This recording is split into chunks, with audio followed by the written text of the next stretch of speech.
Hello everyone, welcome to BTV. We've got what potentially could be a cracker today for you in the men's Premier Division. Welcome along to coverage of Beeston versus University of Exeter. Before we get stuck into today's game, we've got some exciting news to tell you from the women's competition. These are the positions in the table, and congratulations to Beeston's women who have made it into the top 6. So they're competing with a top 6 in the second part of the season, which also means that they're safe from relegation as well, and it's a real triumph. So well done to Beeston's women. They are in 6th place. Next week we will have them on our screen, so we'll come on to that in a moment. Here's a result, and that's a result away at Swansea, a 4-2 win that saw them secure the points they needed to finish into the top 6 position. Next week it is Beeston versus Loughborough Students in the Women's Premier Division, which will be on BTV for you. So as well as it being a celebration, it's also a local derby as well, so do tune in for that. Just in time to watch the teams making their way out, led out by today's match officials. Let's give a warm welcome to David Munger and Mark Jarvis, and in the control room is Christine O'Donovan. I'm Andy Day. Sitting beside me is Steve Musson. How are you doing, Mus? Good afternoon, Andy. Yes, I'm fine, thank you very much. Looking forward to this. It is looking like a very, very good game, and I'm sure you're about to tell us the reasons why this is likely to be a very good game. Yeah, obviously from Beeston's point of view, they still have a chance to grab the 6th spot in the league and put themselves into that top 6 playoff part for the second half of the season. To do that, they're going to have to win today, and then they're going to have to win next week against East Grinstead away. So it's no easy task for them. But Exeter will be a very busy, workmanlike and fit team today, so it's not going to be a foregone conclusion either. What we will do is have a quick look at the men's table as well, to give you the context. You were saying the positions. You can see University of Exeter are bottom of the table, but that may be a little bit of a false expectation, because they've had some very, very close results recently. East Grinstead was 2-3 at home, 3-4 against Hampstead and Westminster, 1-2 against Oxford, 1-2 against Wimbledon. Yeah. There were the blips against Holcombe and Surbiton where they shipped in 7 goals apiece. Yes, but those are some good results in the middle of that. Well, they are, and I think also sometimes people forget when they look at this Premier League table, these are the top 10 sides that exist in the country, and you've got 6 of them who are really very strong, and it's difficult when you're sitting in the sort of the bottom half of that table to string together wins. But they're a top university side. We will quickly have a look at the matchday 16s as well to let you know who's in and who's out. Beeston, again, it's a relatively settled side in there. Yeah. Anyone that we should be looking out for today? Well, I think they've brought Jake Reed back in. He's been out. He's taken over a new coaching and player coach role for Beeston 2s, but he's as keen as ever to play in the first team. Suki Panasar will look out for with his midfield skills, and obviously on the forward line, Sam Apula, who we're looking for. And a quick look at today's 16 from University of Exeter. The skills of Taylor Seeger-Green in goal. We saw him nearly 2 years ago. Yes, he was quite impressive in goal. Very good, yeah. And also a top scorer for University of Exeter is Max Lowry, who's on 3 for the season. And he also probably a threat on penalty corners as well. So with everything lined up, it does look a very promising game. Lots at stake. And it's also, just looking at the stats from that come from Colin Pike. Hello, Colin, if you're watching. It's Beeston's last clean sheet 22 games ago, which came against the University of Exeter. So that's how long Beeston have gone without keeping a clean sheet. It's a long time, a very long time, and defensively they're going to have to be up to the task today. I haven't seen a university side this season that doesn't start flat out, and I expect that to be the case today as well.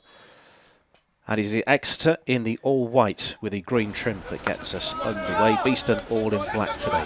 Exeter attacking from right to left, attacking the car park in the first half. Beeston all in black attacking the boulevard end, and it's Exeter that are in the circle first off, and well watched and well defended from Beeston. It's a very combative start for the game. Bouncy ball into the D there, and it took a couple of Beeston players to tie that down, and so there we go. So Exeter already been in the Beeston D. Bit of control needed here, I think. Lively start again.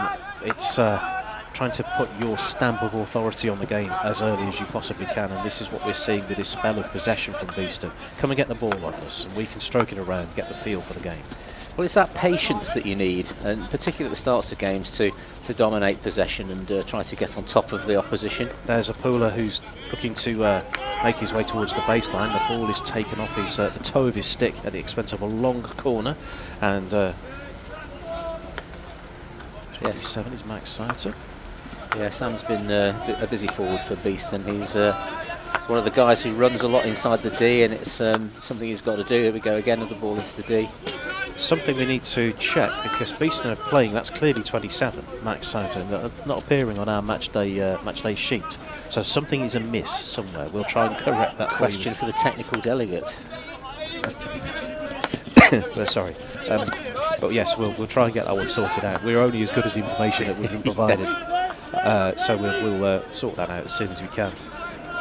It's a little trend we've seen already, Andy. Both teams have been in the opposition's D, and each time the ball's not been controlled. So something both sides are going to have to tidy up. It's neat play. That's good turning from Exeter on the flank, and good transfer. Nick Nurse is Exeter's number 9. Apologies if it offends the ears, but I'll be contracting it to Exeter most of the way through the game rather than University of Exeter. That's another good spell in possession. I think we've got a long corner. That's what was the signal. Good interplay from Exeter. Good transfer. That's moving the ball from one side of the pitch to the other quickly, quite high up the pitch as well, and in good possession. That seems to have gone through Henry Croft.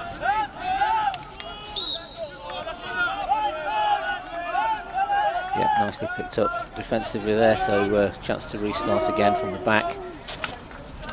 Guy edging across to the middle and feeding the ball out to the left half. Bit of possession again with Suki Panasar. Looking for something from Robbie Gleeson today. He's a very useful midfield player and has a lot of pace. He can get out of these midfield areas if he sees the route, but that pass is not very helpful at all. You may have touched him with a commentator's curse there. Absolutely, yeah. Highlighting his skill and effectiveness and deciding, well, there's a bit of a slip involved in there as well, yes. So it's not all down to a miscontrol, but that's gifted possession via the baseline back to Exeter.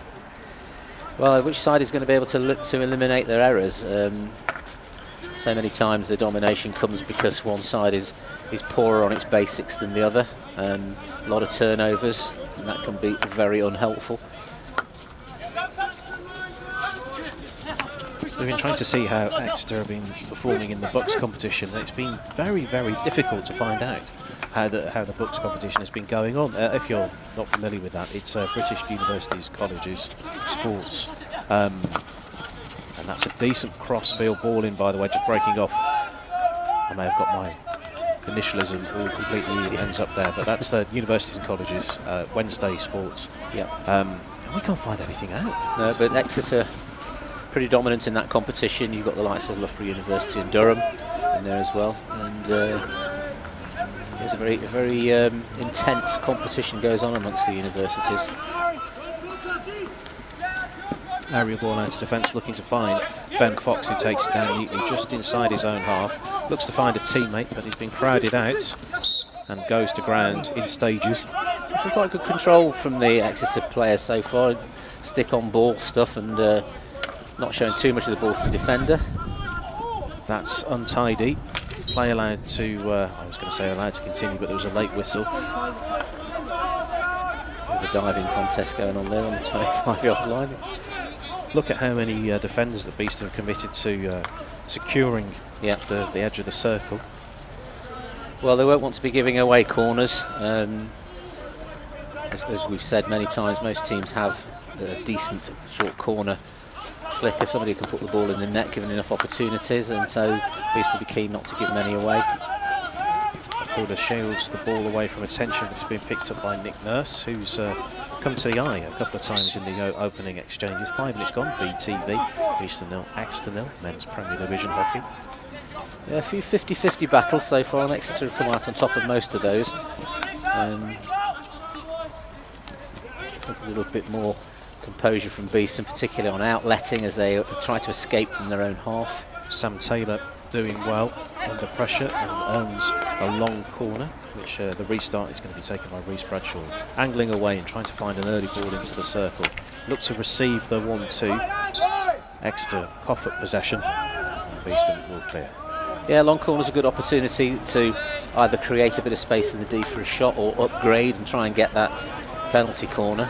A lot of teams using sort of a 2-pass entry or an opportunity to create hockey play from those long corner positions. Sign into Griffiths and ball tapped away by Sam Taylor, who's had a busy start to the game himself. He's been sideline ball for Beeston. Tapped inside, a little bit rapid into Robbie Gleeson, but he's done well and taking it towards the edge of the circle. He's done very well. Here As he found a foot, whistle to the lips on the umpire, play allowed to continue. Ball bouncing around in the circle, player goes to ground. I think we will stop because there's a... Certainly that doesn't look too clever whilst the camera's away. I think he's come to a stop naturally, but maybe he's back on his feet. That is Sam Armitage, who's just taken a bit of a bump, number 18. So out of your picture now. He seems to be moving around relatively easier than about 10 or 15 seconds ago. Ball to the right-hand side of the circle. That's beyond Henry Croft, and I think... bit of a cardinal sin from Henry there. Get hold of the ball, edge of the D. Good build-up, just lets it drift away to possession for Exeter. That's not very helpful, Henry. Very, very good pace on that pass as well. Yeah. Nice to take as well. Should be picking that up. Aerial, that's travelled a long way and then picked out the air. Yeah. Beautiful take. And the conditions as well, you can see that it's quite bright at Nottingham Hockey Centre, sun shining, and so anything in the air is going to be difficult to see, in particular areas. And that's a good spot. Henry Croft going quickly towards the baseline, the support there with him, ball carried over the baseline at long corner. This sort of side of the D is an area where you're looking to get into the D to create something, the chance of a short corner or a slip pass. That's driven in. Still with... That's a shot, that's attempted. What a fantastic strike that is. Amazing Robbie stuff. Gleeson. I think that was Robbie Gleeson. I thought it was number 6, Robbie Gleeson. I was expecting a whistle to be blown. That's why I paused the touch, but he seemed to dance his way into the circle and drive the ball right into the roof of the net. What a delightful finish this is. Let's have a look again. Here he goes. I thought there was a little nibble at him, but then the reverse into the... Just seemed to go straight through the goalkeeper. He's got pace, power and everything. Timing of that spot on. Kitchen sink behind that. Beeston lead by a goal to 0. And is it a deserved lead? I think they've shown slightly more. Yep, literally in the last 2-3 minutes they'd upped their possession and been in the D a few more times. I don't think it'll take Exeter long to get back into the possession side of the game again. They'll be keen to put pressure on Beeston. That is Beeston's 16th league goal of the season, and the first of the season for Robbie Gleeson. What a way to break your duck. Definitely. We've talked about his skills, and he shows those week in, week out, but that was a bit of a surprise to all of us. I think we were all shocked here in the chapel for that. Great finish. I was about to say, if that's goal number 16, the goal of the season competition, it's not going to take too long to judge, but that's right up there. Yes, it is. Damning with faint praise, but that was a really, really good finish. Just shows you get your shot on target, and anything can happen. I think the goalkeeper, Taylor Seeger-Green, in the Exeter goal, I think beaten by the pace and the precision of that one, because it was to his left or to his right. He might have been able to move towards it, but it was above his head. Difficult, small space to aim at. Yeah, difficult skill as well when you've got defenders around you like that, to be able to get low enough and accurate enough with your shot. Not easy to do. All right, focusing back now, the game in hand. Beeston leading Exeter by a goal to 0, and you can see there's a little bit of splash coming up from the well-watered field that was sprinkled before the start of the game. Aerial ball down to the right-hand side. That's gone the way of Brendan Andrews. Leaving it to Jacob Reed. You were saying about his new role. Yes, he's taken over the player coaching side with the second team, who are also National League side. He's looking forward to that. Difficult for him because he gets picked for the ones as well, so he's wearing 2 hats. confidence boost you can see from that goal coming through Beeston. The control and things are sticking where maybe they weren't in the first few exchanges. Well, I sometimes feel with Robbie Gleeson, he doesn't quite know how effective he can be, and when he gets into a good phase of play or a good section of play in a game, he can be very dominant and quite dangerous, and we've just seen that with his goal. One of very few sports people to walk to the ground as well. He is, yes, that's right. I saw him on the way in this morning. Now, what have Exeter got in their tank? Is it too early to change anything, or is it to maintain what you're doing, because it's not been pulled apart, has it? I think in that first quarter, and when you've conceded a goal like that, it's not the time to start making changes or thinking anything's particularly wrong. You just want to get back to basics. Here we go. Not a second one. Oh, it's been tapped away. That was Robbie Gleeson again cutting through the defence like a knife. That's unusual bit of control, bouncing up and down. Free hit outside the circle. Umpire insistent on the restart being taken from the right spot. Here's Joe Paul. Yeah, Beeston playing well at the moment and enjoying a lot of possession. These balls fed forwards and not being collected is a bit of a concern. They need to make sure that the forwards are picking up the passes from the midfield players, or the longer balls from the defence as well. It's a very chilly day here at Nottingham Hockey Centre. We've just seen sight of some of the crowd today, and they've got their immersion heater lagging on to try and keep themselves warm. It's one of those days. A lot of space in the game. If it's used properly, it's there's room to work for both teams, really. Good skills. Yep, that was nice from Ben Fox. He had to work really hard, and quick feet as well as moving. Good basics. Good basics. Tight to the line, the ball there, and he's finding his way out nicely. Broken down on the far side, attempted aerial. Now that didn't go very far at all, but it came off a Beeston player. So another sideline ball. You can see there's a series of substitutions about to be made over on the far side. Can't ID them. So going off is Reece Bradshaw with the yellow bib in his hand, going for a sit down. Yeah, substitutions used a lot in the game of hockey with the squads of 16. Here come Exeter. Thought for a minute that might have found a foot, but Beeston got away with that. Long corner, and again look at that semicircle. There's now there's a distinct line to try and get through. Yeah, bit of drilling been going on by Gareth Andrews, the coach, trying to get the Beeston players to fulfil their defensive duties as a priority. Crunched into the circle. Still with attempt. I was close to being available for a left for a reverse stick shot. Yeah, this is the point of feeding the ball into the D as often as possible, because it's the emphasis is on the defence to get that absolutely right to clear it away. Is that on the top of the camera tower? Is that Gareth? I think it is, yeah, with his shorts on. Bold. Very, very bold. You see little moments like this. You have to take great care. That ball's been either mistrapped, certainly mistrapped, and it's gone off the opposite side. That's just not what you need. Regular reminder, if you're familiar with the international format of hockey, it's 4 quarters of 15 minutes. In the league here, we have 4 quarters of 17 and a half. So don't be surprised when we go over the 15-minute mark and we haven't stopped. Beeston have dropped back into very deep defence. Yeah, it was actually, yeah. I think Beeston's defensive shape is to protect their own half at the moment, to make sure that they're not leaving too many gaps for Exeter to work in. There's a neat passing going on at the minute. They're being allowed a lot of the space to make that passing work, though. Yeah. Exeter doing similar, really. They're sort of dropped off a long way. There's no high pressing from either team. There's a turnover high up the field, into the circle. It's a nice give and go, and that's played, and that's very good from Taylor Seeger-Green, blocking what surely would have been a second. Ball still live, though, into the circle again. Nicely defended. And this whistle goes the favour of the defending team. Good fast feet from Taylor Seeger-Green in goal there. Made sure he'd watch that ball all the way. Maybe it needed a little bit more power on it as the shot.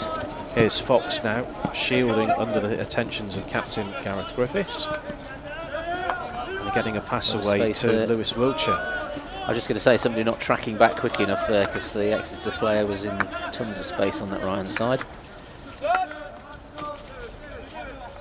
Being shepherded towards the left-hand side of the circle, and a long blast on the whistle, which sees Beeston turned over and having the possession of the ball. Yeah. The more often that Beeston can do that, break down Exeter's attacks, the better. But there are going to be a lot more of them yet before this game's over. That fast break probably deserved better, because it's not something we've seen very often, the turnover. No. It's high up the field, we've seen a lot of exchanges of possession. Yes, that's right. I think Beeston's intent on counter-attack stuff has looked quite good today. They've managed to get to the D and across the 25 a number of times. This is where they need to retreat into defensive shape as quick as possible. Fox again. Yeah, skillful, going very the long way skillful. around, playing the ball into the circle. Did that sound like it came off it's certainly a bump. I think it may have been Simon Husband that hitting his own pads. Yeah, probably, yes. With his stick. You can see in those situations how difficult it is and how fleet of foot defenders have to be to make sure they keep their feet out of the way.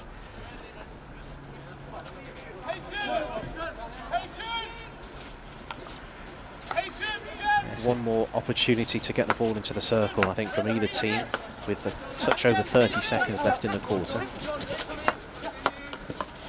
Yeah, Gareth Griffiths in here becoming week by week increasingly more dominant as a player, I think, and expect to see good things from him in the years to come. Aerial, or attempted aerial, but that's beyond. You see that stayed in. That's the second time it's hit. Diagonals, and that was interesting from Henry Croft, because he went from stopping himself to having to go again quickly. Yeah. That's not good for the muscles at all, is it? That kind of sharp movement, and that is the end of quarter number one. Beeston have the lead over Exeter, University of Exeter. Robbie Gleeson with a thunderbolt into the roof of the net, the difference between the two teams. What else has been your learning whilst we're in that 2-minute quarter-time break? I think the way that Exeter started was great. They dominated the possession for the first 5 minutes or so, but Beeston worked that out and have had longer periods of possession now, which has led to 2 or 3 quite good attacks.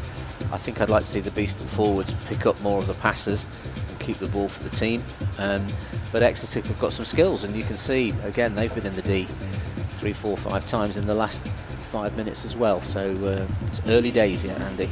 One thing we do need to sort out is who or what's happening with number 27, Max Sauter, because he's not on our official team sheet, and we have a match day 16 which doesn't include him, and it does seem like he's playing. So we wonder what it could be, a change of shirts. I wonder if it's not. a shirt issue. We will try and correct that as soon as possible. So until we can sort that, number 27 will be Max Sauter until further notice. Just a reminder as well that this is the penultimate weekend of the first half of the season. This is the final men's game that we're bringing to you on BTV. It is. In 2022. Yep, that's right. And then the leagues, and then of course the after next week's matches, the leagues are split, or the league is split, and the top 6 will go off after Christmas and play their competition for the top places and the European berths, and the bottom 5 will be playing to retain their position in the league. Well, and the teams are making their way out. We'll just pause for a second or two while we get new information.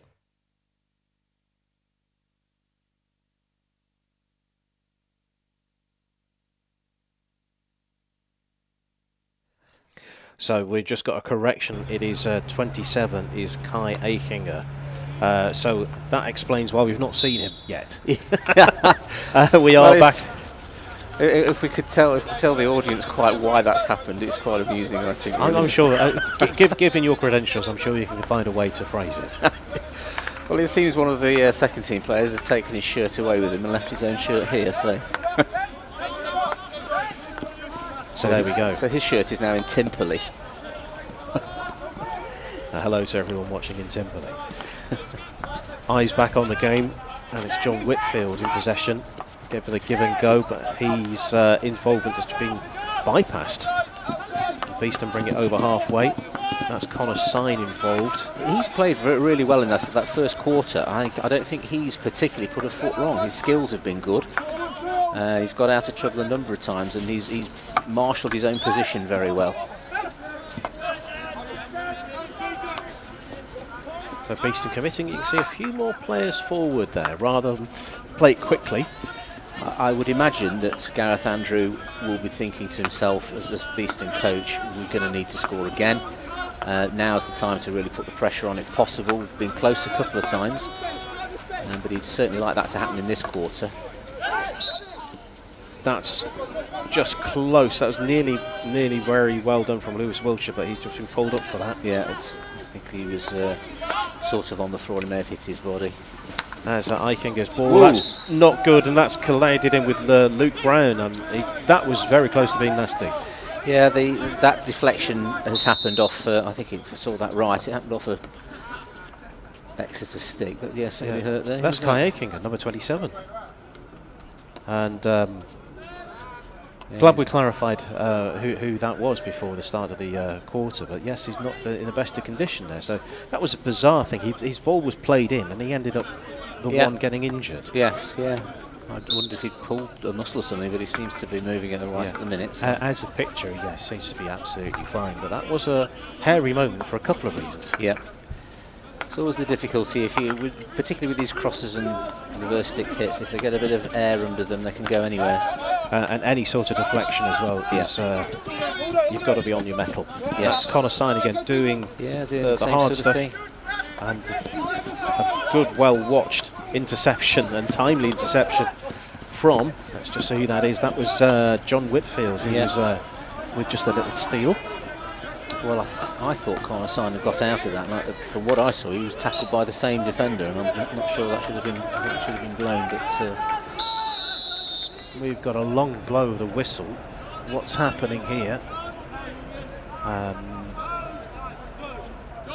Can't see exactly what's gone on. No, it's not clear at all. I think it's just to say it's a little bit of a reminder to the players about their responsibilities, and we can see over the far side of the field Stephen Wood, I think, is having a chat with the umpire, and I think it's also clear that he is also keeping a record of the time. Yes, just making it very clear. Well, there's nobody better than Stephen Wood at keeping the umpires on their mettle. You were saying about the second goal being important for Beeston today. That's worked out very kindly as well to Connor Sign. A second goal would be important because it takes the pressure off. We were saying about the most recent clean sheet being in 2019. Ball see, that's come out of the D. Yes, rolling all the way through, and Exeter pick it up and go full pace towards halfway. That's a swing of the stick from not Max Sauter. That's Kai Eikinger. Beeston have won it back high up the field, and they're starting to look a bit sharp again. Another couple of exchanges, possession. The ball dragged on to. Yeah, very careless there. That's by Brendan Andrew. I think you've got to be much sharper than that. Defenders in the game of hockey nowadays are really quick to spot anything loose, and you can't dwell on the ball. Nice kick on the sideline, and he's redeemed himself. That's a nice give and go. And Brandon Andrews slides the ball into the circle. This is really promising. That's fired towards the goal. That's been kept out, and the defender, John Whitfield, has clashed with Taylor Seeger-Green, and both are gingerly getting up off the floor, and both had to be involved there to stop what would have been the second goal. Well, that would have been a really good goal, and that is a huge miss because that was right in front of the goal and has been put wide. So that's. I don't want Beeston to rue that miss, but that was something that should have been put away easily. I think that might have been Stuart Kentwell, who's not been playing recently, and he's just missed his target. That's a real shame. The build-up play was excellent. Slick, real slick to that one-touch stuff, and the ball's into the circle. No shooting angle at the moment, and that's the first penalty corner of the game, and that's gone the way of the University of Exeter. Let's talk us through that one. Yeah, well, you see, this is the interesting point, because again, Beeston should have scored at that end, and now there's a short corner risk of an equaliser, and it's all because of one little moment and a bit of concentration and that composure. So there's the ball in the circle. You can tell that no one was going anywhere. I think that was played on to Griffiths. Yes, it was. Yeah, a bit of a turn at the top of the D. in possession of the ball and found the foot.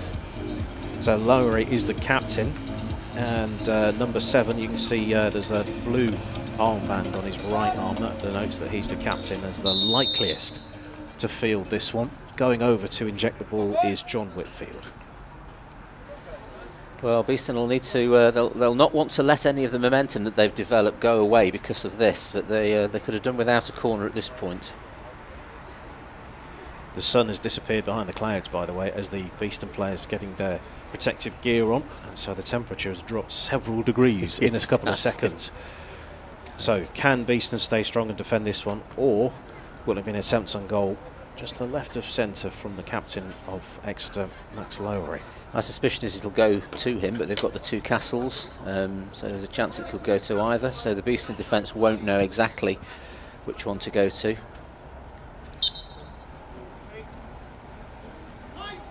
Stand by your votes. It is, and that's being turned in, and Beeston's long wait for a clean sheet continues. It's a goal from the captain, Max Lowry, from the penalty corner. Yeah, and Simon Hudgran got his foot to that. He's actually kicked it into the roof of the net. So we've just seen there in the space of a couple of minutes how the game of hockey can change. Beeston should be 2-0 up, and instead it's 1-1, and that's very disappointing. When you're in the sort of fight that Beeston are in to try to get themselves into this 6th spot, if there's any chance of that, that's just not what you need.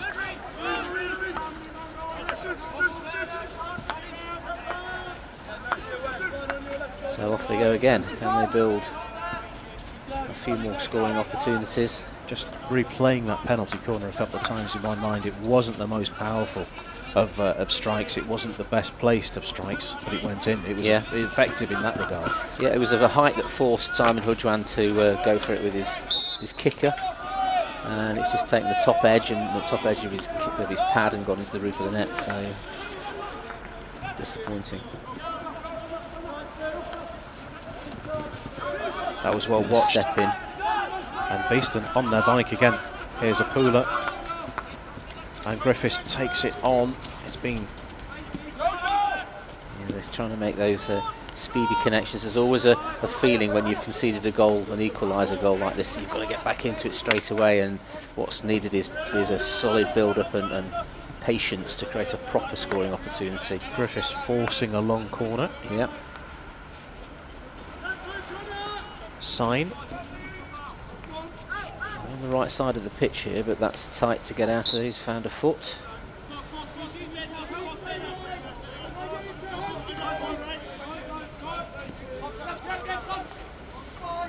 There we go. Yeah, Exeter defended that well, and a bit of a rash stick tackle there on the way back out. Has given them a bit of easy possession using the aerial outlet. Again, there's a little bit of frustration coming in. Yeah, and I think this is what's happened because of the that equaliser. There's a little flat spot for Beeston at the moment, and that's why they've got to get composed and back into the method that they were playing. What a gift that is, and Henry Croft takes it over halfway, and that's advantage, I think, being played. That's a great ball into the circle. Could this be 2? And it's been put underneath the goalkeeper. The keeper's got it. And it's come away with green on it. That is impressive goalkeeping again from Taylor City. Absolutely. Robbie Gleeson up there again with a little chance, tried to put it under the keeper, but very good keeping that, and obviously that forced Robbie to foul the keeper, and that's given them possession, given Exeter possession again. We've been treated to some very good goalkeeping performances over the last couple of weeks. It's been a real feature, I think. Some of the keeping now is outstanding, and yeah, we have seen a lot of it. Towards the baseline and well watched outside the edge of the circle. High Aikinger's doing all he can to block that run towards the baseline, but it's allowed to continue, and Beeston get the whistle. Lifted ball. Yeah, you can often get trapped in these corners if you're not speedy in the way that you find a way out of the corner. Defenders can actually pin you in. You ideally do things on the move. Here's Robbie Gleeson again, finding space through the middle. A bit between the teeth. Can he get a pass away? That's behind a Pooler, who's poor touch, really poor touch that. Second prize is a long corner though. suddenly, from being a little bit sorry for themselves, Beeston have suddenly snapped back into gear. They need to get that kind of composed performance again going. Feature of hockey, isn't it? There's always a goal about to be scored somewhere, and Beeston in possession in the circle, fired across, and how did that not get turned in?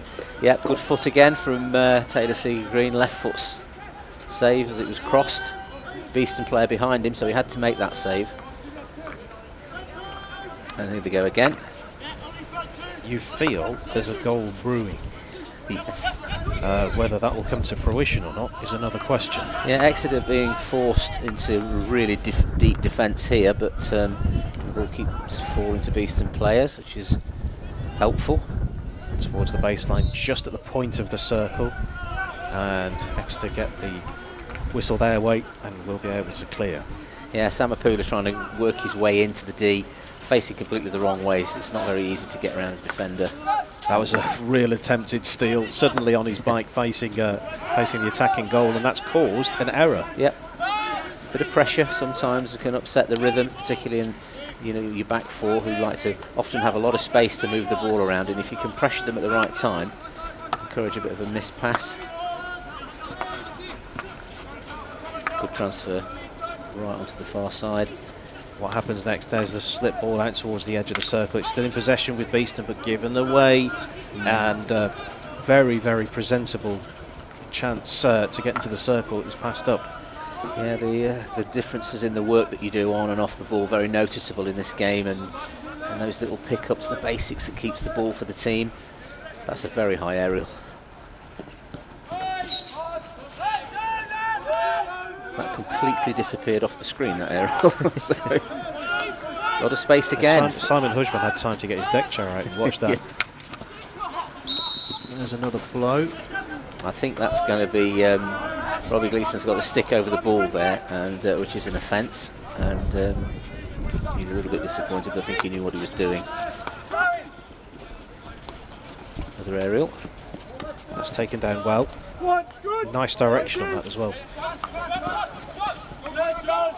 So running into space is Joe Malik, playing the ball towards the corner of the circle. Turnover again. Yeah, I mean, most of the time, defensively, Beeston have looked pretty secure. They've mopped up most of Exeter's attacks. But of course, like we've said many times, corners, if you give them away, there's always a good chance, particularly when you've got somebody who's good at taking them. That's a bit...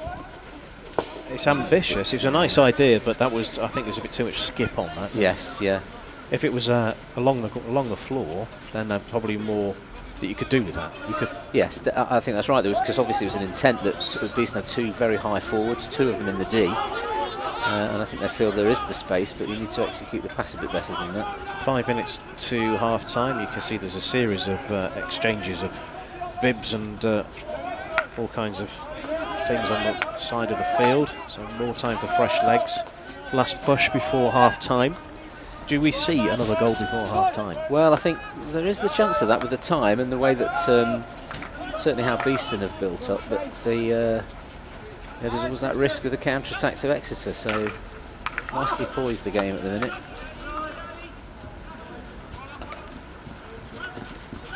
Robbie Gleason again. I was expecting a whistle there. I think it came off a foot, but it's been players allowed to continue. Obviously my eyesight isn't as good as the folks on the field. There's space to turn. Goalkeeper's had to come out. That's been turned in for the second. Samapula. It is Samapula. Yeah. The ball fell loose a couple of times and Exeter didn't manage to tidy it up, and it just bounced open to Samapula, who pounced on it well. The leading goal scorer moves on to 5 for the season. You can see his hard work outside the edge of the circle. Watch him continue his run into the circle. He's hovering around and just does enough to get ahead of the defender and turn the ball in. That's right, nice little reverse slip under the defender, and Samapula saw it, so that was a good coached finish. So to answer my question, yes, we will see another goal between when we ask the question and half time, and it is Beeston that have gone back into the lead. Samapula with that goal with about 4 minutes to go. So that, I think, transforms the team talks plural at half time. Well, I don't think generally Beeston have been too pressured. It was just the corner, and so they've got to be careful not to give those away. The rest of the time, I think they've been in control. Exeter do have a counter-attack threat. So far, Beeston's defence have tied that up well, but they have Beeston have been beginning to build quite a number of attacks. Doing well down the right side as well. A long corner, Connor Sign. Again, he's been one of the standout players. Now here's Panasar, who started brightly. We've not seen a lot of him, but I think it will see more of him as the game stretches and extends itself. I sometimes feel that he plays a bit too deep. He's got a huge range of skills, but it's often you see them in his own half rather than the attacking third. Lifted ball from Lowry, and that's into space. Who's going to win the foot race into the corner of the field? That's gone, yeah. No one wins the foot race. The ball wins the foot race. Aerials are very difficult, and we talk a lot about them, really. I like to see them used as a specific pass, player to player. Sometimes when they're just thrown into space, they can often just run away off the end of the pitch, as it did there. Exeter have used the aerial 2 or 3 times, but they've been quite difficult for their own players to control. That's more like it. Really, really good. Will Prentice. I think it should have been a tiny bit nudged there, but he didn't have very good control of the ball there. He was flacking around a bit with his stick, I think would be the phrase. There's a new word. There's a new word for everyone. Good skills from Exeter. They've turned it over again. There's a bit of an overload on the right-hand side. But there is clear space. Well, now the ball is into the circle, turned towards goal, and well watched. Half-hearted that effort, really, from Will Prentice. He's got to be a lot tougher than that to get an outcome. When you say tougher, do you mean bounce off players to make an impact? Or? Yeah, and I think when he turned and he got the ball at his stick, it was sort of like a little dinky pass when it needed some force behind it to try and either find a foot or get it towards the goal.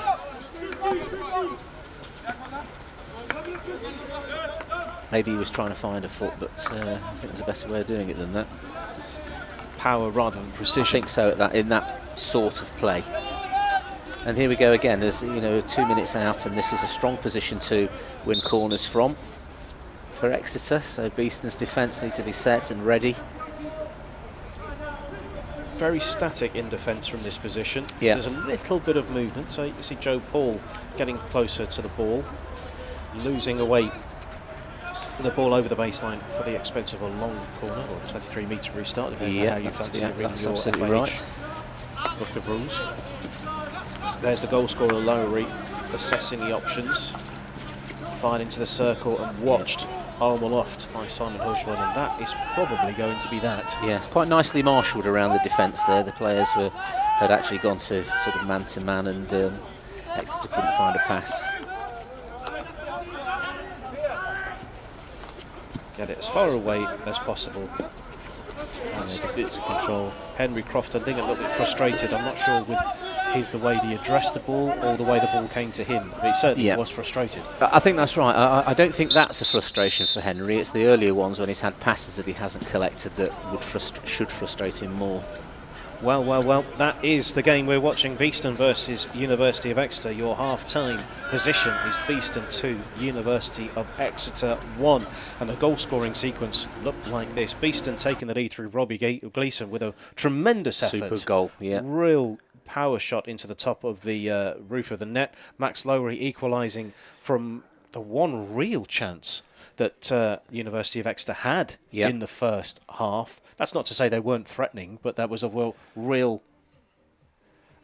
chance. And a Samapula with what turned out to be the go-ahead goal with about 4 minutes to go in the half. Nicely poached goal from Samapula there. He was quick onto that loose ball. So what we have seen is in the 35 minutes, one penalty corner between the two teams, and I think, does that tell its own story? It's been quite an open play game, hasn't it? Yeah, I often find, and we did chat about this before the game today, I often find that younger players don't win many corners. Sometimes there's an experience involved in winning corners, and we've seen that a bit today, just one in the 35 minutes for either side, and probably not enough from the number of times that they've been in the D. What we can see is the teams have gone off for instructions. Possibly a warm-up, who knows? Tea from the urn might be the Yes. thing rather than coaching at half-time, because it has gone suddenly very nippy. You can see the flags blowing around at Nottingham Hockey Centre. We will also do the same, try and get something warm liquids in during half-time. So from us in the chapel, we'll have a 10-minute break. It is on BTV, Beeston 2, University of Exeter 1.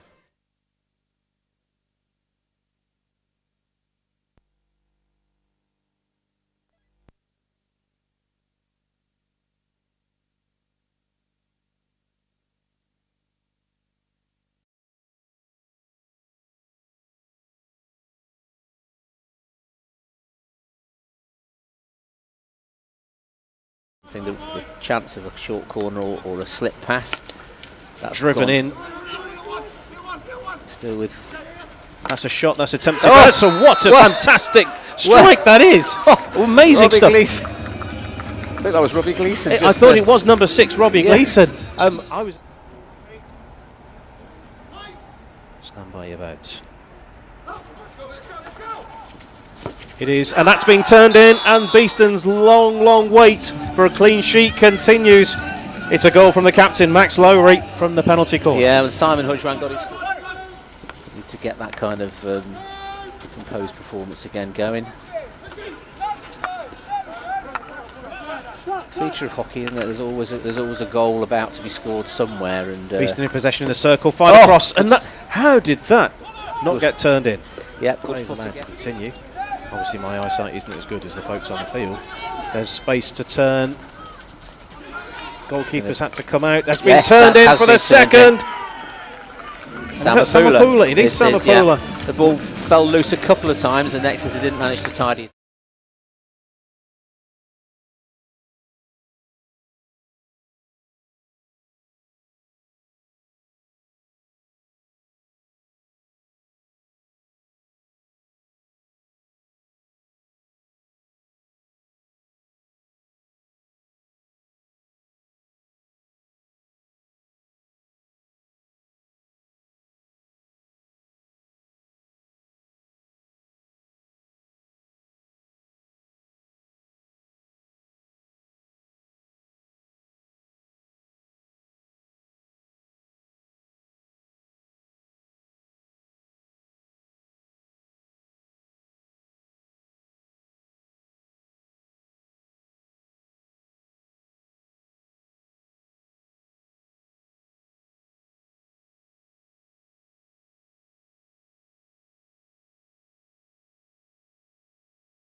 Welcome back to BTV.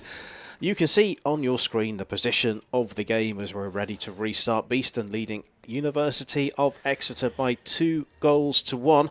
Robbie Gleeson and Sam Opula on target for Beeston. Sandwiched in the middle of that, an equaliser for Exeter via a penalty corner from Max Lowery, the captain. What are we going to see in the second half? Well, I don't think there's any chance that Exeter will settle for this at all, so there's going to be a lot to do from Beeston's point of view defensively.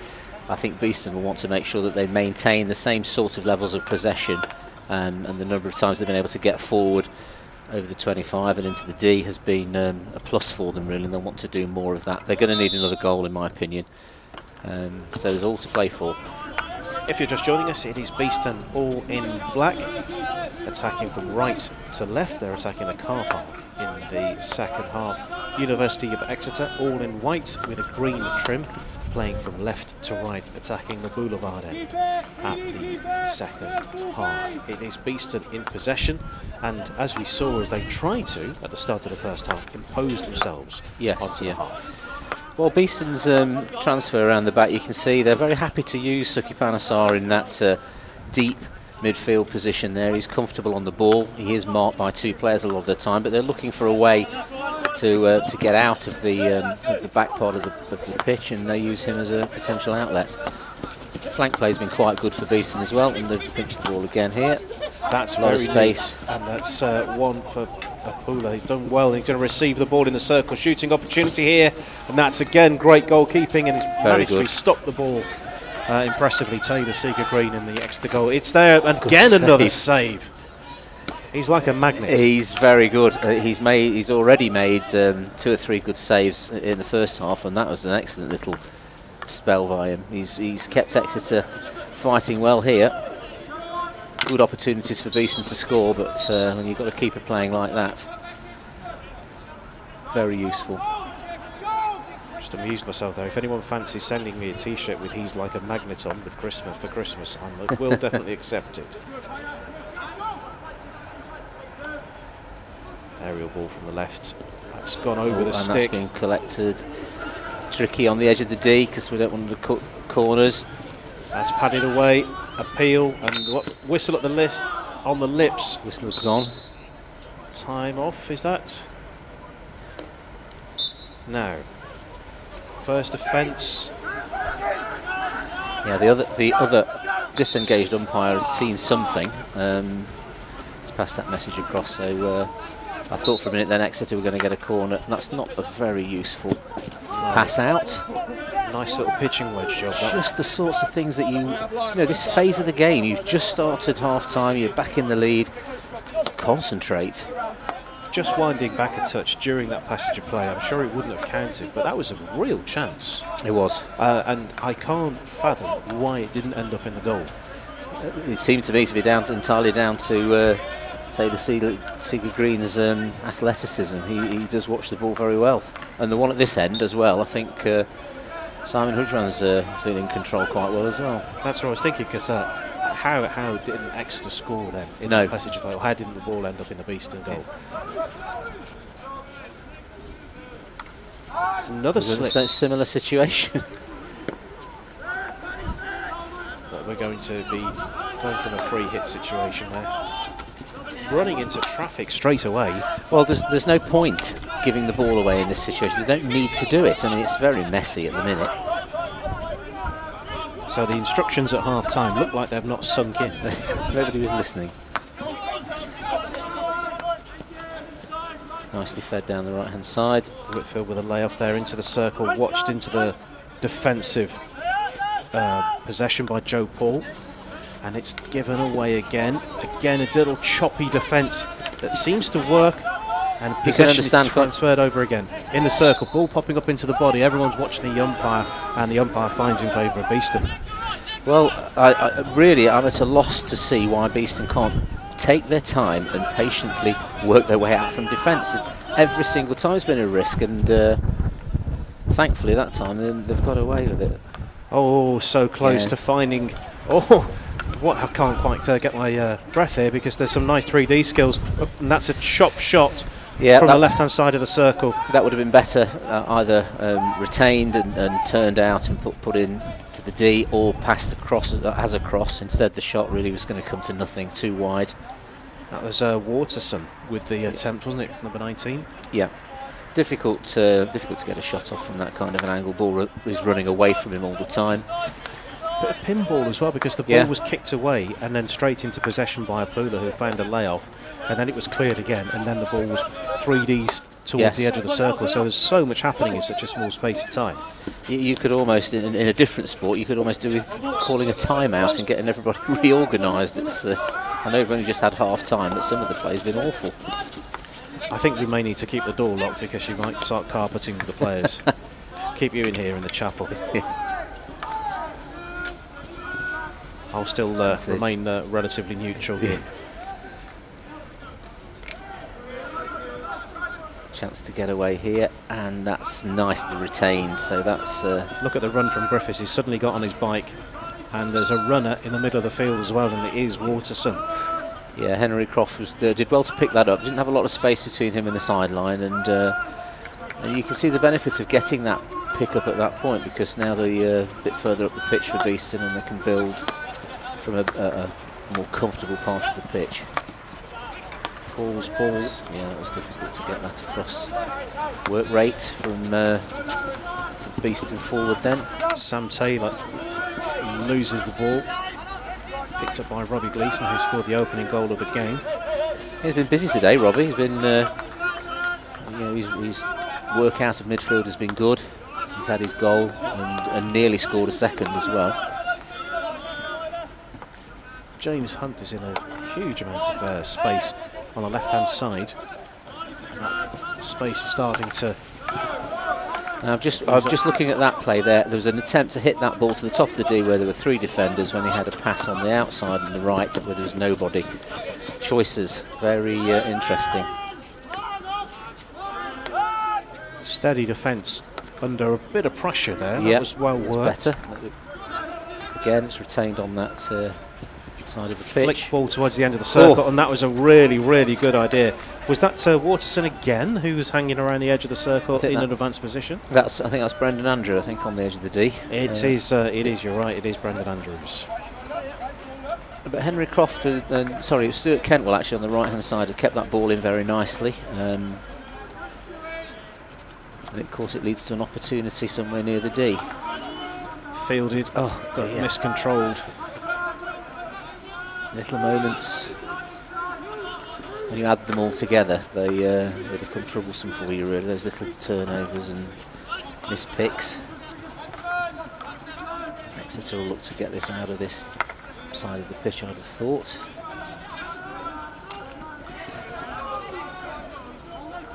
$10 minutes or so till the next break. Next goal, very, very important. Yeah. And it's a commentary cliche, but it's the game is finally poised. We'll either have an equaliser or Beeston will probably seal the 3 points. So that's how important the next goal is. Yes.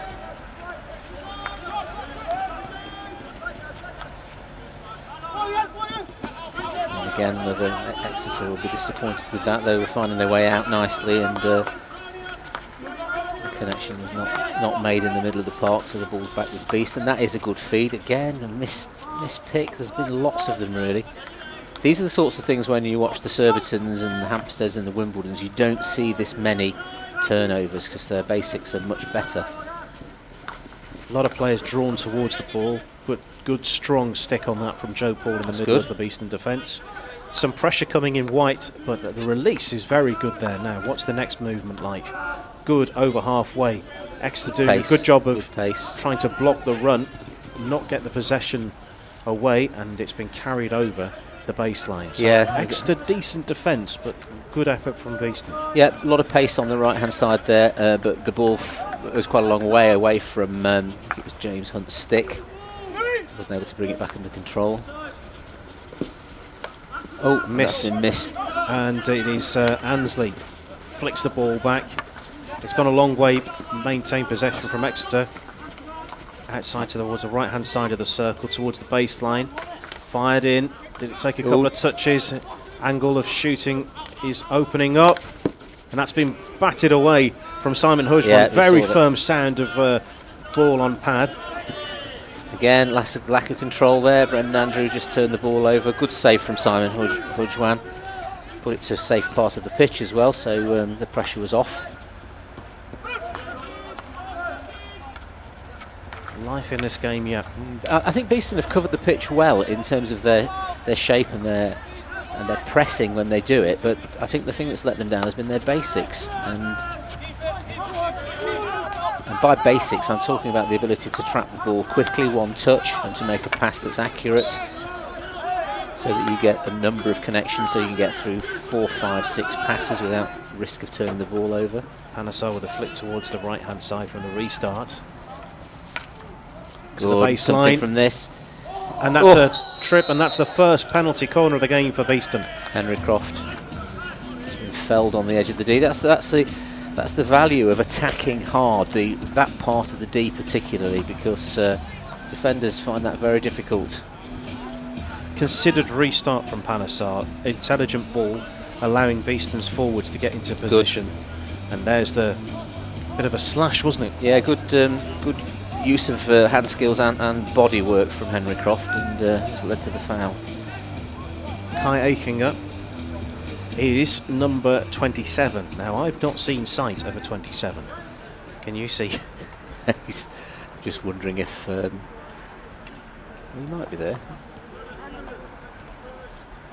Because we have been saying, haven't we? We've been there. He is. Yeah, we've been surprised that that he hasn't taken more of the corners that Beeston have had.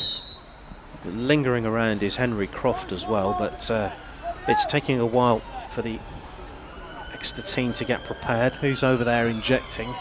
It's James Hunt, I think. It is James Hunt, number 3. Griffiths is also there as well. He can strike I'm sure he scored a penalty corner before, but it's been such a long time since I've seen it. He's on the there's a little shuffle traps. to the left. Gone to the far castle. And that's been padded away, and that's a stroke. Stroke. That's hit the defender on the line as it's going in. And I'm sure it's Ben Fox who's limping away, who's the player it caught, certainly. Yeah. For viewers watching, if it hits the defender on the line, it would have gone in. That's deemed to be a penalty. There, it's hit him on his leg. That was a close thing to look at. Now it is Gareth Griffiths who places the ball down on the spot. He's already converted 1 penalty stroke this season against the impressive Taylor Seeger Green, who comes out on top. It's in. Nice penalty. Bottom corner. That's a good pace, accurate, and very, very difficult to stop. So the next goal was very, very important. It was. 2 clear goals now between Beeston and the University of Exeter.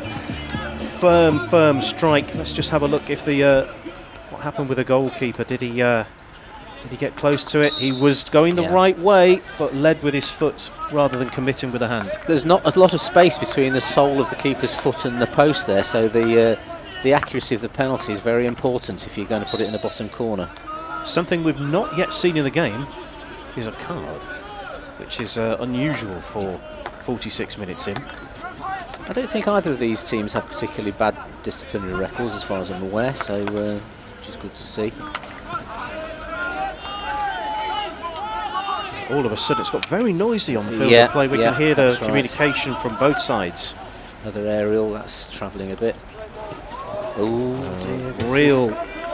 What's the problem there? Robbie Gleeson was left in an ocean of space. He What's was, happening in the Exeter defence? Very difficult to control the aerial, particularly because it was shallow and was bouncing quickly through, but there was a chance he could have got it. Yeah, he just drifted behind everybody, and that's a really good pinch of the ball and some space. Support coming in on the left-hand side from Waterston is not required. It's been touched just in front of the goal. And how close was that to a fourth? That was deflected. A little bit more meat on that, and that would have been four. That's right. Well, I suspect that Henry Croft tried a shot then. Sam Apula read the fact that it was going wide and just tried to get on the end of it. Not much time to react. And you can see a little bit of frustration. Exeter race down the other end of the field. And that's for a Beeston perspective, quite a handy Yes. time for the ball to roll off the field of play, because they were a little bit exposed there. Yes, they were. That's right. And again, you can see how quick the attacks can change ends. I mean, you're not looking at many seconds from one end to the other, and in that time, that short time frame, you've got to get your defence set if you can. It's not easy to do.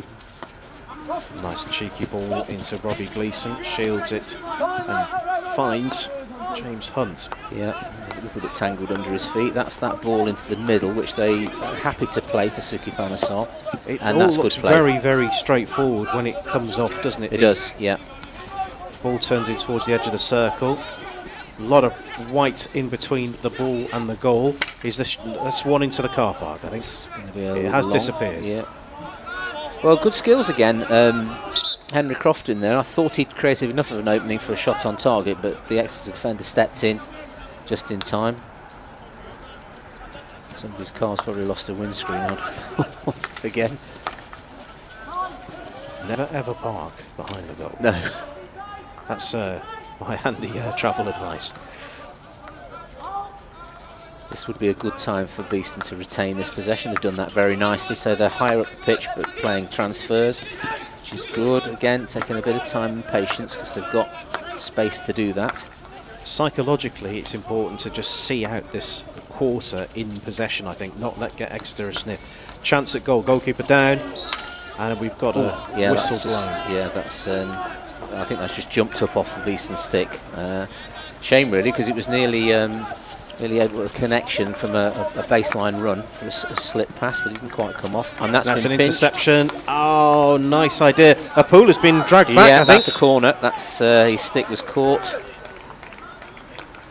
Penalty corner number 2, and a little bit of a lecture being handed out.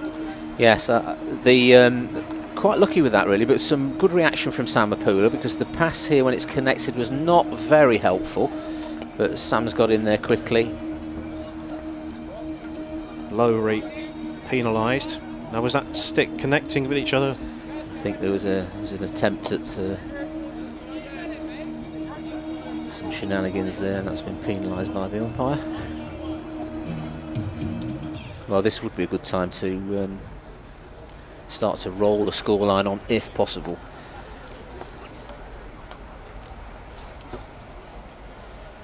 I think the usual suspects at the top of the D for We've Beeston. Got, 11 is Croft, 27, which is different to your published information, is Kai Eichinger, pretending to be Max Sauter.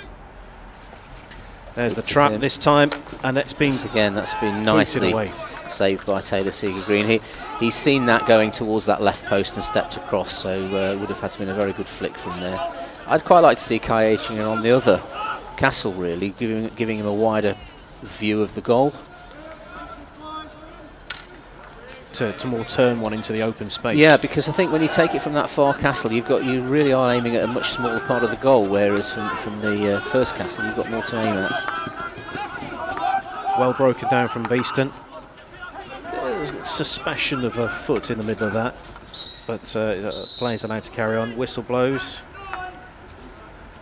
Yeah, just a few little bits of sort of frenetic play there by both teams, and results in lots of turnovers. First card shown of the game. Yeah, because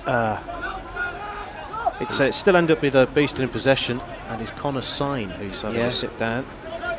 Well, he's had a good game so far, so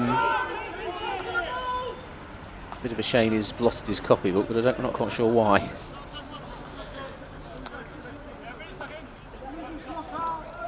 Henry Croft is still on the ball. Yeah, this is quite useful actually, particularly when you're down to 10 men. If you can keep the ball in this part of the pitch for this phase of the game, that's quite helpful. Robbie Gleeson leaving that to Henry Croft, and he's doing the same again. So is he going to do this for 2 minutes to see the card away or to the break? I'm not sure he can, because we'll have a quarter time break in the middle of that. If you're still doing that when there's no one else on the field to play. But yes, I know what you mean. It's just game management. Yes, that's right. Yes. And here we go again. But that's Exeter have broken that one, but quickly stolen back. Beeston in possession into the circle. Goalkeeper kicks it away. Exeter back on the ball. Taking a couple of touches, and that's fizzing all the way over the side. And we've just heard that bang just to the right-hand side of us. 10 seconds or thereabouts until three-quarter time. Beeston leading by 3-1 on BTV. There we go. In fact, that is it for the third quarter of the game. Only one change in the score, and that is through a penalty stroke converted by Gareth Griffiths to make it 3-1. That coming in the 44th minute. So, what have we got in the next grandstand? 17.5 minutes. Well, the control has been there from Beeston. They've not found it too difficult. A few little moments from Exeter on counter-attacks, which Beeston have got to tidy up. I'd still like to see Beeston a little bit calmer in their, what they call the outletting, when they pass it around the back four and they find ways out down the flanks. But at the moment, I think things are looking favourable for Beeston, but we've seen it before, 17.5 minutes, and a lot can happen. Indeed. I think, is the scoring over? I'm not sure it is. No, I don't think so. From a Beeston's coaching point of view, I certainly wouldn't want to sit back on a 3-1 lead like this. The game of hockey's not like that. You can see a situation developing where if Exeter were to score now and the scoreline becomes very close, all the energy would be with them. And you'd find Beeston having to do a lot of defensive work, so they've got to keep pushing for another goal. William Saville Overture going full gusto Yes. to energise the teams ahead of the final 17.5 minutes to play. Your thoughts on player of the match as well, if you send it in via the socials at official BHC. We'll be delighted to hear your thoughts, and also it's time to get your, I think we know who's stood out for you, but time to get your thoughts into gear for who might be your player of the match. Yeah, I still think there's a couple of candidates from Beeston's point of view particularly. I would say that wouldn't have been from a Beeston person, but that's nevertheless exactly how it's been. It's not as if you're wearing a club shop either. That's I know. congestion. But you see, that's well picked. More by luck than judgment, I think, really, and a decent way of trying to retain that possession. Need to get it away from this area. Still a reminder that Beeston are down to 10. I'll keep a close eye on the naughty step. In fact, player is up, and I didn't see another player going on, but my assumption is that we are back up to full complements from 11 versus 11. I mean, Exeter, you can see they're getting high. I mean, at that point there in the right-hand corner, there were 7 Exeter players. Risky for them, really, because if Beeston do get out of those tight corners, then there's a lot of space ahead. But this is what Exeter will have to do. They'll be wanting to find a way back in.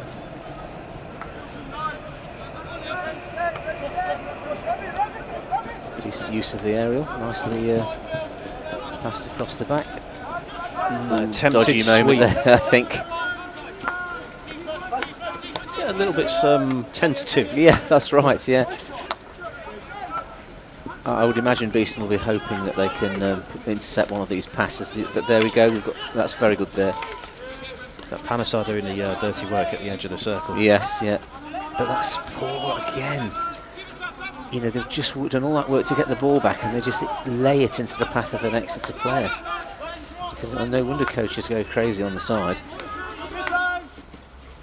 Right on the edge of the circle, where the circle meets the baseline. That was where the attempted pass was, but it was just at an angle where it couldn't be easily accessed. That's right. Or alternatively, the Exeter forward would probably need to make a really quick, positive lead out to make sure he's in the right place. Robbie Gleeson thought for a moment he'd been robbed. But it is a Beeston defensive. He's been quite cool today, I think, really, and consequently he's had a good game. Made too many mistakes, except You've just done it again. You've just done it again. I seem to have some direct line to his abilities. That's astonishing. We'll try and clip those two together so you can gift it to him for Christmas. Promising from Exeter on the right-hand side. Padded away. Well watched. Yes, definitely, because that came through defenders. That wasn't easy to see. And also, it's important to, even though they've got the pads there, there's still enough gap to get it wrong. So clamp the legs together and form a decent barrier. But again, you can see that there's 4 people in the shop there. There's another one coming there. Exeter got 5 or 6 players pressing anybody in defence. And Beeston not finding positive ways out. This is LSI using some international experience to shield the ball. It's not what you want to be doing for 15 minutes of a game. No, it needs to get slightly bigger passes out into space and move the ball away from the danger area. Of course, anything can happen in the next, 14 minutes. But as things stand, Exeter are still remaining on 0 points for the season. It can always be very interesting when you think you've got a 2-goal lead and it looks great, but if it closes to a 1-goal lead, then it can get nervous for the leading team. Slung down towards Griffiths, who gives up the chase because it's too long. A bit too far. Difficult. Aerials thrown into space. They zip off the end of the pitch, and that's why I'm a fan of a more particular aerial used as a pass. Good work from Henry Croft. Been busy today. The good urgency. Yeah. Just that little bit of extra pressure, even if it's just being a nuisance. Yeah. It does play an important part. Well, he's actually splitting the pitch at that point and stopping the ball being able to be transferred. So he's keeping Exeter on the left-hand side just by the nature of the run he's making. And Beeston will hope to win it here if they can. And Exeter finding a nice route out. Continuing his run is Joe Mallet, just checking back. Whistle blows, Exeter ball. Yeah. Again, quite dangerous here. They don't want to...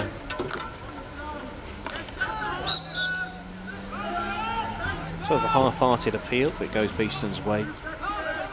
This is the time in the game when you'd be taking a little few extra seconds to reset. And you would, definitely, because you don't want to be giving the ball away from your first pass in these kind of situations. So you just take that time to set up, make sure all the defenders are in the right place. It's not quite a press, but Exeter have got quite a high position on the field and anticipating, sniffing around for some mistakes. That's right, it's their way back in. There's no point playing too deep now, they need goals, and so that's dictating how many players they send forward. Leaves gaps for Beeston to attack into if they can get the ball. But actually Exeter have been very well here. Some of their interplay has been great to find their way out, and there we go again because of they just missed the ball on the sideline. Off it goes back to Beeston.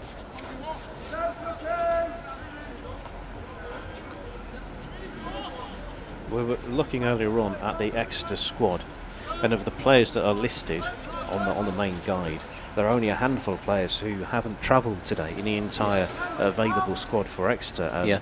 Those Matt Simmons, Billy Collins, Jake Payton, Ben Galloway, Jake Phillips, and Matt Whiteside are the only players who are listed that aren't travelling to Nottingham today. That's right, yeah. Or if they are here, they aren't named in the 16. Yes, that's right. Decent work from Sam Pooler. He was not going to really get the ball, but at least he stopped the progress from the Exeter right half. John Whitfield there on the right, and they've retained the ball, and that's found its way forwards. A lot more ball with Exeter at the moment. Generally this is what tends to happen when a side is chasing back. Beeston need to make sure that they stay in shape and organised. Long corner, pressure starting to build. Yeah. You can sense that with every moment that Exeter are camped down by the boulevard end, and that's not gone the way that the plan. That you can see the frustration coming out from Joe Mallet. Yes, yeah. Tried a little sort of a 2-pass entry, possibly for a deflection or something, but obviously didn't execute it very well. And again, Beeston take their time to get set. Where's that gone? Directly to Exeter. Yeah. Again, you asked the question about the aerial. It's not particularly an accurate way. No, big appeal. That's just outside of the circle. Huge noise. I can feel that the Exeter players felt that may have hit a Beeston foot in the circle, but there wasn't a Beeston foot and it was outside. Yeah, that's. And everything comes to a stop here. Yeah, the umpire's wanting a word, I think, with somebody.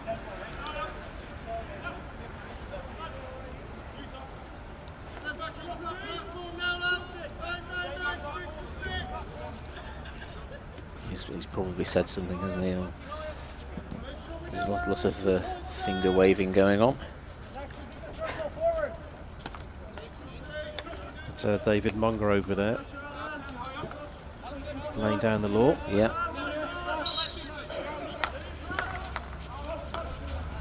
Trying to find that little bit of space on the right-hand side and doing that quite well, Beeston. I think that's a Beeston ball. This would be a good time to try to upgrade this kind of possession to a penalty corner. It sees time away, gives you a chance to score. You can see James Hunter holding interview. That's a waste. That is a waste. That's right. You don't need to do that at this phase of the game. It would be better to keep the ball for a longer period of time. Big aerial again. Oh, well taken down, but Suki Panesar penalised. That's an unusual one. That I thought that would have. Oh, and he's done very well there, and that's a nice little connection. Sometimes things happen too quickly to put into words, and that Yes. was a spell of possession play that was exactly like that. And well done, Henry Croft, who's under a huge amount of pressure. Still, He needs to tidy that up now and get that to one of his own players. He's used his skill to get out of the tight area, and then the next thing to do immediately is to try and bring that ball under your own control. Not in any of the coaching manuals, but sometimes you've got to play it like that. You can't always find an outlet. You've got to do. That's a very nice idea. It was a good idea, and not particularly well read by Suki Panesar. That was very close to being picked off. Just a reminder, if you are joining us, Robbie Gleeson scoring first, Max Lowry equalising from the penalty corner for Exeter, Samapula scoring before half-time at 31 minutes, and Gareth Griffiths adding a third from the penalty spot in the third quarter. No goals in the fourth so far, with just under 8 minutes to play. Beeston 3, Exeter, University of Exeter 1. Once more, a quick shout out. People still do shout out, so they still a thing. Your ideas for player of the match, please. If you'd like to send them into @officialBHC. We'll see what we can to do for reading them out. That's good use of the ball again, running it into the corner from Robbie Gleeson, and that's Just been nicely defended. Oh, and they've turned it over again, so miscontrol. Not quite expecting. I think a stick in the wrong place. yes, yeah. And the dynamics of the game have changed a bit. Beeston really, they don't have to push too hard to get the goal, so they won a lot of possession. That's a little bit too easy for my liking. Robbie Gleeson's got that, and that's Punched into Charlie Taylor. Beeston get the decision. Yeah, forwards need to be doing a lot of work here to create some space, because there's a chance this will find its way into the D at some point. That's a nice layoff, but nobody was there to pick moving it up. enough. That's right. Seems to be coming to Beeston frequently. Yeah. Even when Exeter get possession, it's coming back to a player all in black. I think that's right. I think the in Exeter's efforts to try to get this ball forward, they have been making mistakes, and the ball has been given back to Beeston. I was just thinking back then, Beeston on the edge of the Exeter D, you need a lot of work from your forwards. A lot of forwards work is done off the ball, trying to create an opening or a space. And the minute that slows down, it gets very difficult to find them when you're trying to feed the ball into the D. I know there are big fans in the world of hockey and in universities' life that like to keep a note on the weather. Yeah. And meteorological winter doesn't start until next week. But it's suddenly gone very cold here, and I'm just thinking about the players out there. Yeah, I think they should be all right if they're working hard enough. They should be all right. That's good skills. Very, very good. And that's not good. Lewis Wiltshire mopping up, very close to keeping. Well, did very well to keep his feet out of that as well. Lewis Wiltshire being watched by Aiking. Whistle blows. Beeston ball. 5 minutes to play. Yeah, the Exeter forward just pushing a little bit too hard into the defender. attempted layoff. It's all gone quite scrappy, hasn't And it? But has Beeston been have done well. There's space there if... Brendan Andrews, what can he do? Can he find a pass? It skips up off the ball. That's padded away. Is that safely padded away? I think so, yeah. I think the keeper was in control of all he was doing there, and the ball was high anyway, so he had he was allowed to do that.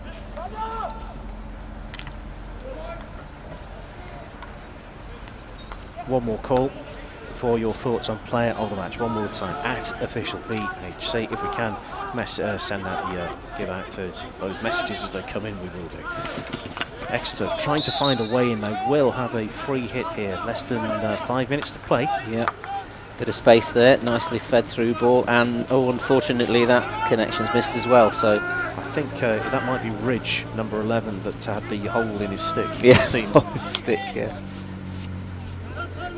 I think as far as the, certainly from Beeston's point of view, Robbie Gleeson's had a very good game today. He's been in control of things, and so too was Connor Sign in the first half. But Robbie, again, you can see him on the ball here. He's been involved in so much, and his skills have been good. Things are starting to open up, and Griffiths has been held up here. Free hit. Beeston can take their time, wipe another 20 seconds or so away.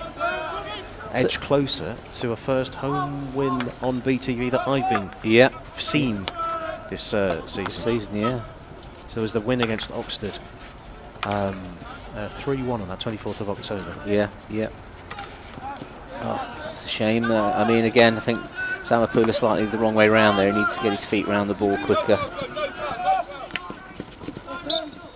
Good work back from Joe Paul, just slowing down the Exeter attack. Nurse into Ridge. Ridge drifts the ball back. Is there a way back into this game for Exeter? They're going to have to find a goal very soon. Yes. Beeston relatively well in control of things, I think.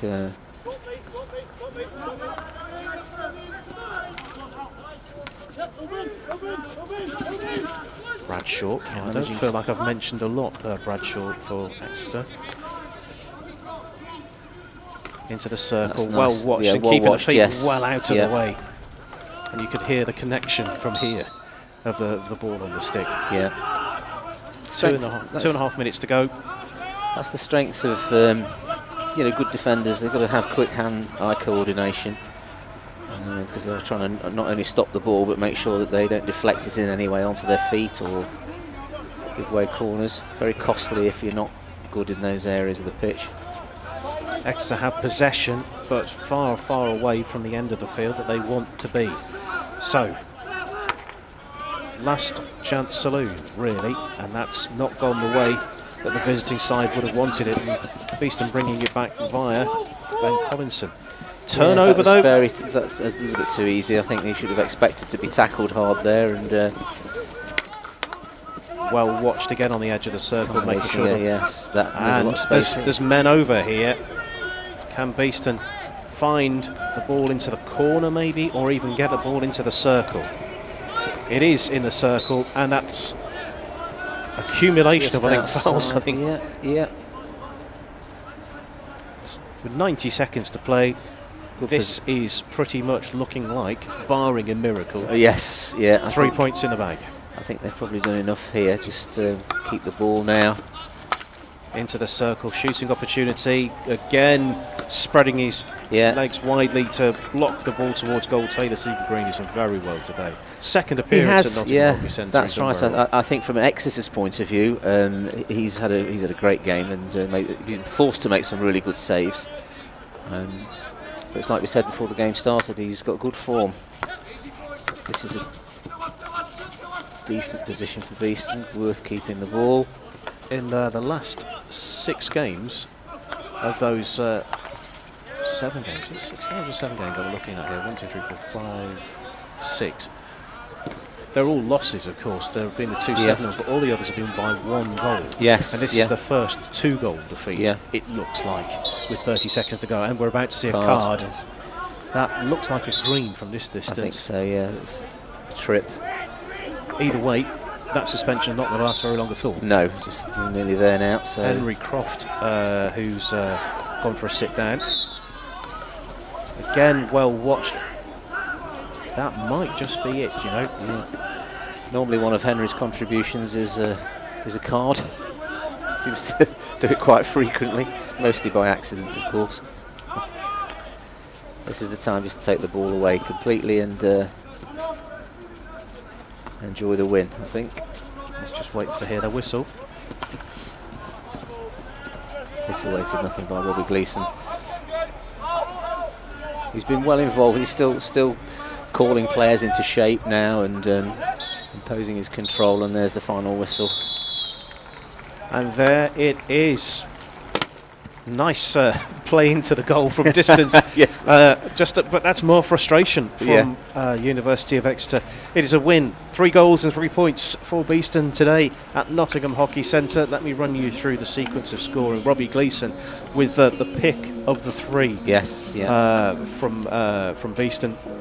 Early goal, I think, set the tone for the game. I think it settled a few nerves as well. Definitely. Max Lowry, though, equalising with a deflected penalty corner goal on 23. Samapula with a poacher's finish. Yes, definitely. On 32, making it Beeston back into the lead. From there, they didn't look back. It was a penalty stroke from Gather Brothers on 44, which ended the scoring sequence and was enough for Beeston to take all 3 points to their collection.